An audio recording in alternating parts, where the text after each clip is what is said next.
7 de mayo llegaba a México un parte del general Mariano declaración de guerra al Congreso y acusar a México de derramar sangre norteamericana en territorio norteamericano, lo cual era falso. El gobierno mexicano, consciente de que el país no podía enfrentar una guerra, ordenó evitar algún otro accidente. Tarea difícil de cumplir, ya que Taylor se había situado frente a Matamoros y construía un fuerte. Arista, comandante en muchos años del Ejército del Norte, había sido despedido por Mariano Paredes en diciembre, pero en el último momento volvió a llamar. Ante la gran violación del territorio, Arista decidió ordenar al ejército situarse al otro lado del río para sitiar el campo de tropas americanas que se hallaban en Matamoros, preparados para atacar al enemigo y derrotarlo. El informe atribuló al gobierno mexicano y, como era de esperarse, no tardaron en tener lugar las dos primeras derrotas cuyas noticias causaron estupor en la población. Esto determinaría el fin de la dictadura de Paredes y el fin de los experimentos centralistas. Pero la restauración del federalismo agravaría la precaria situación del país. En primer lugar, la celebración de elecciones a todos los niveles distrajo la atención de la guerra. Y en segundo lugar, el gobierno nacional quedó sin recursos, pues los impuestos volvieron a los estados y las aduanas a ser ocupadas por las flotas norteamericanas. Esto explica que Yucatán, que ya no tenía pretexto para su separación, decidiera declararse neutral ante la guerra para evitar la ocupación de sus puestos. La carencia de recursos hizo que la defensa se hiciera a costa de préstamos onerosos que comprometerían al futuro. Armas y municiones provistas por los prestamistas muchas veces no servirían para las armas existentes. Paul, que culpó a México de la guerra, hizo que el país pagara gran parte de su ocupación. La toma de las aduanas y la rebaja de impuestos animaron el comercio y los ayuntamientos de territorios ocupados tuvieron que proveer recursos y alojamiento para sus ejércitos y la sometieron a gobernadores militares que impusieron reglas de orden y justicia. No ocuparon todo el territorio, pero porque su meta era el septentrión, que no tardaron en conquistar, pero como necesitaban legitimar la firma de un tratado, avanzaron para forzar la firma de una paz. Iniciada la guerra, era previsible el resultado. Algunos contemporáneos nacionales y extranjeros se sorprendieron al recordar que Estados Unidos en 1776 era solo una franja costera del Atlántico que no podía compararse con Nueva España, un reino extenso, próspero y rico. La asimetría entre los dos países que favorecía entonces a la Nueva España sin duda se había revertido para 1846. Ya en 1804, después de la compra de la Luisiana, Estados Unidos y Nueva España tenían más o menos la misma población y territorio. Para 1810 ya Estados Unidos la superaba. Así, en 1846, Estados Unidos llegaba a casi 20 y México apenas a 7. Una élite ilustrada con experiencia permitió que sus metas fueran claras. Las deudas heredadas por la lucha de la independencia fueron pagadas gracias a la venta de tierras y la aspiración de imponer el republicanismo en América cifró que América se convirtiera en su territorio. México empezó dando tumbos. En 1846, un cartelazo traidor había hecho ascender a la jefatura de la presidencia a Paredes, que temeroso de que le pasara lo mismo que él había hecho, destruyó el mejor ejército con que contaba la República.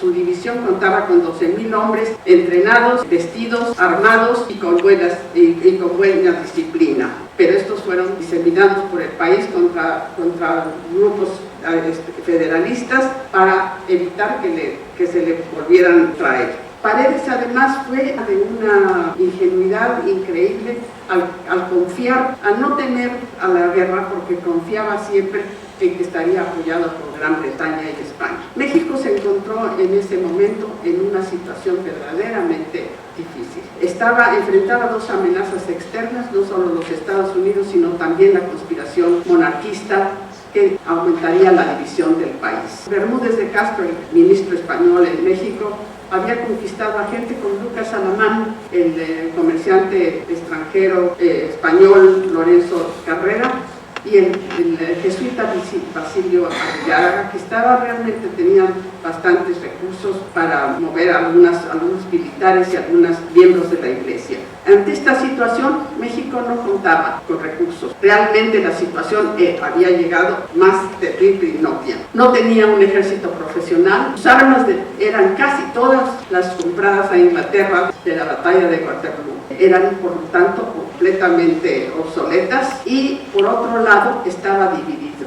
Tan dividido que veíamos, pues, por ejemplo, el pronunciamiento de los pocos contra Valentín Gómez Farías en pleno desembarco de Scott y teniendo lugar la batalla de la Angostura. Esto contrastaba con Estados Unidos, que había, gracias a las bendiciones que trajo su independencia temprana, su élite educada, rica y con experiencia política, que logró hacer una constitución que por primera vez uniera 13 colonias que eran totalmente diferentes, no tenían ninguna relación unas con otras. Los agravios primero descubrieron eso y luego la constitución las unió en un gobierno común. Pero además su élite tenía unas metas precisas. La guerra sin duda no fue una guerra total. Y me dijeron que tenía yo que aludir al concepto porque no logró movilizar las masas. Realmente no respondió el pueblo. Hubo guerrillas. Las guerrillas creo que no se han estudiado suficientemente porque sí trajeron locos a los norteamericanos.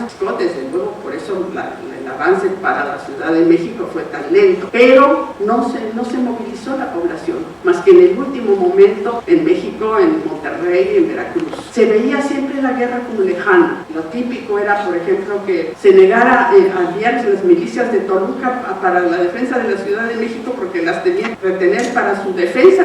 ¿Quién le importaba Toluca? No había conciencia de las cosas. Después él luchó en la Ciudad de México, pero ya era tarde. La guerra de eso sí era totalmente injusta. El territorio donde tuvo lugar el incidente era territorio mexicano. Y en último de los casos, en disputa, la mayor parte del territorio que Texas reclamaba entonces, era de Tamaulipas, Coahuila y Nuevo México. Esta simetría total, que es la forma más característica de esa guerra, hizo que fuera una guerra muy fácil de luchar hasta cierto punto. La batalla de Angostura, que tenía todos los visos de poder haber sido una victoria, terminó con la retiro en el último momento. A la mañana siguiente, Wool y Taylor, cuando vieron que desaparecieron diciendo tercer día de esta sangrienta batalla, qué horror, y vieron que ya no había nadie. Ahí las referencias de que Wool y Taylor se abrazaron y se pusieron a bailar. Pero bueno,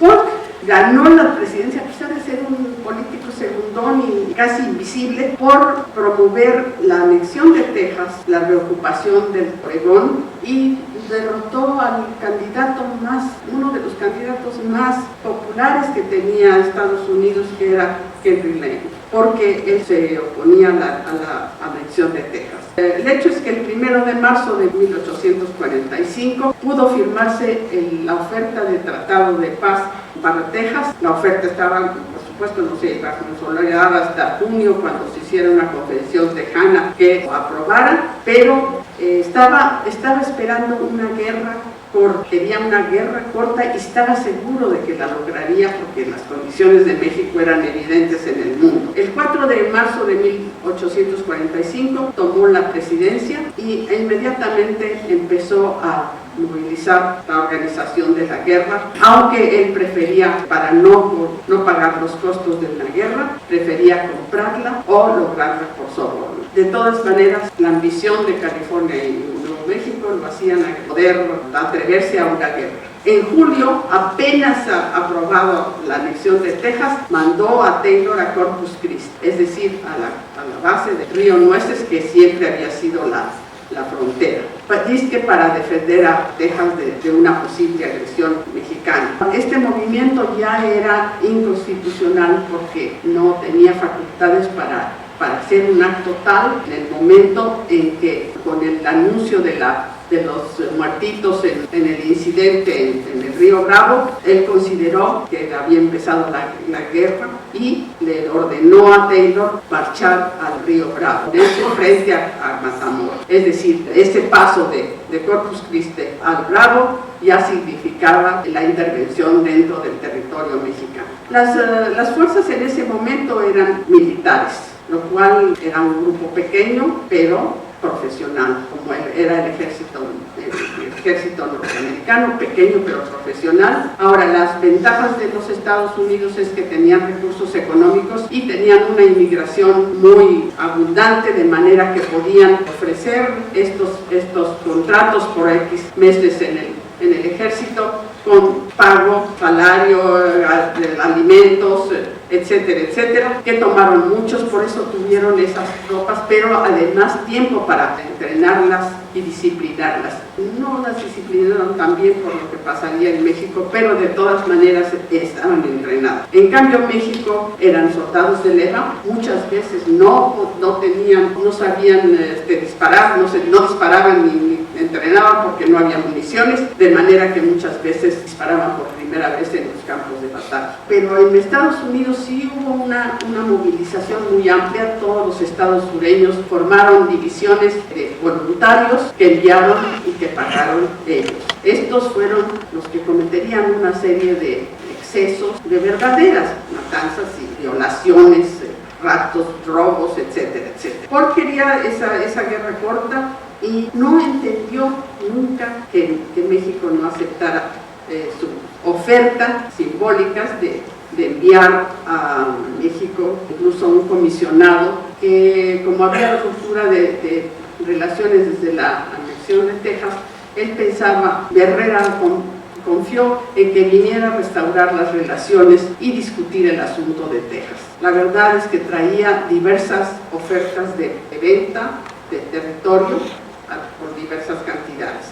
Slidell apareció como ministro plenipotenciario que no respondía a la aceptación de México, por lo tanto no fue recibido ni por Herrera ni por Paredes, lo cual le dio la pauta a Ford para declarar la guerra. Ahora bien, los Estados Unidos vieron, a diferencia de México, que tenía unos 30,000 soldados y el mismo ejército luchó en el norte y después en Veracruz y luego en el centro de México, enviar varios ejércitos. Tenía una flota impresionante que se movilizó inmediatamente para ocupar los puertos mexicanos y explotarlos, y además partieron 3 divisiones importantes, una mando de Kearny rumbo a Nuevo México y California, otra Chihuahua, la de Bull, que después se reuniría con Taylor, y una tercera final para congelar a Taylor, que se había convertido por sus victorias en candidato a la presidencia, la de Scott, que seguiría el camino de Cortés. La verdad es que los resultados fueron impresionantes. El territorio mexicano estaba prácticamente sin ninguna defensa,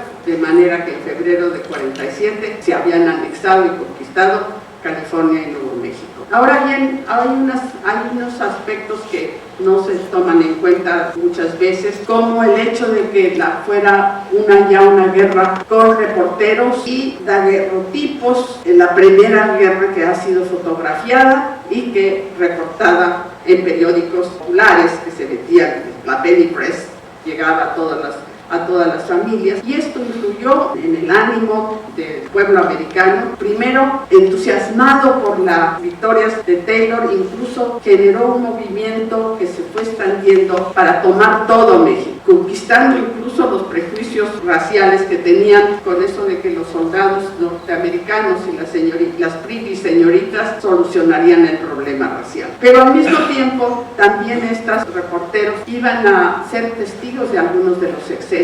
Por ejemplo, el que tuvo lugar en una cueva de Saltillo, donde un grupo de familias se habían escondido para evitar las batallas y los ataques de los norteamericanos, y llegaron unos voluntarios de Arkansas y mataron a los hombres, quitaron el cabello delante de sus familias y de sus hijos. La escena está dibujada por uno de los que la presenció y es verdaderamente espantosa. Este tipo de ideas y las cartas de los propios soldados y voluntarios a sus familias llenaron de horror a parte de la población norteamericana, que empezó un movimiento antiguerra y anti-anexión de cualquier territorio, porque lo interpretaron como que México estaba corrompiendo a sus compatriotas. Al final, el propio candidato a la presidencia, que había vuelto a ser Henry Lane, había vuelto a ser el candidato, pero él mismo se declaró contra la anexión del territorio mexicano y claro, desapareció de la candidatura. Los excesos mexicanos que curiosamente no quedaron ni siquiera en el recuerdo de los mexicanos, ya preocuparon a los mismos jefes, aunque Taylor a los voluntarios de Arkansas que hicieron esa matanza espantosa, solo les dio una reprimenda porque como no eran soldados del ejército, no tenía total control sobre ellos. El propio Taylor se quejaba de los outrages committed by the Texas volunteers on the Mexican and others. A lawless set licentious do much good. A su vez, Scott afirmaba en una carta al secretario de Guerra, our militia and volunteers, if a tenth of what is said to be true, has committed atrocities, horrors, in Mexico sufficient to make heaven weep and every American blush for his country. Murder, robbery, rape, mothers and daughters in the presence of the tied-up males of the families has been common all along the Rio Grande. Realmente algunos de los periodistas también comentaron, uno del New York Picayune en abril de 1847, hablaba de outrageous barbarity perpetrated by persons calling themselves Americans. Los excesos se multiplicaron sobre todo en el norte. Taylor tuvo menos control por sus tropas en momentos de inacción, en especial, tanto así que el general Mora y Villamil escribió a Taylor para preguntarle directamente en 1847 si el ejército iba a respetar las leyes de las guerras o iban a seguir guerreando como salvajes. En fin, la ocupación desde luego fue muy costosa. México tuvo no solo que contribuir a la ocupación con todos los ayuntamientos que quedaron bajo las órdenes militares, bajo gobernadores militares, y tuvieron que darle recursos y alojamiento a los ocupantes. Por ejemplo, en la Ciudad de México ocuparon casi todos los conventos, casi todos los edificios públicos, algunas de las grandes escuelas, y ocuparon desde luego las casas de las familias ricas. Algunas ausentes fueron a sus haciendas, las ocuparon y cometieron fechorías, pero en general también militares que respetaron las cosas. Pero lo que quisiera descartar es que algunas de las herencias que dejó esa guerra pues fueron muy variadas. En primer lugar, una destrucción bastante grande que nunca hemos conocido. Nosotros sabemos las pérdidas norteamericanas, pero no tenemos más que idea de que sí fueron muchas las muertes mexicanas, y un sentimiento de frustración general que fue abriendo paso a que los dos partidos que habían, federalistas y centralistas, liberales y conservadores, eran federalistas y centralistas. Los dos eran liberales, pero unos eran federalistas y otros centralistas. Y además, los monarquistas se echaron la culpa unos a otros, y de esta echarse culpa unos a otros surgiría el primer partido ya verdadero, con principios, no solo resolviendo problemas al paso de las discusiones del Congreso, sino ahora sí, al fundar Alamán en 49 el Partido Conservador, era con sus principios declarados. Pero curiosamente, esta guerra que causó tantos males, lo único que dejó fue el resentimiento por la pérdida del territorio. Muchas gracias.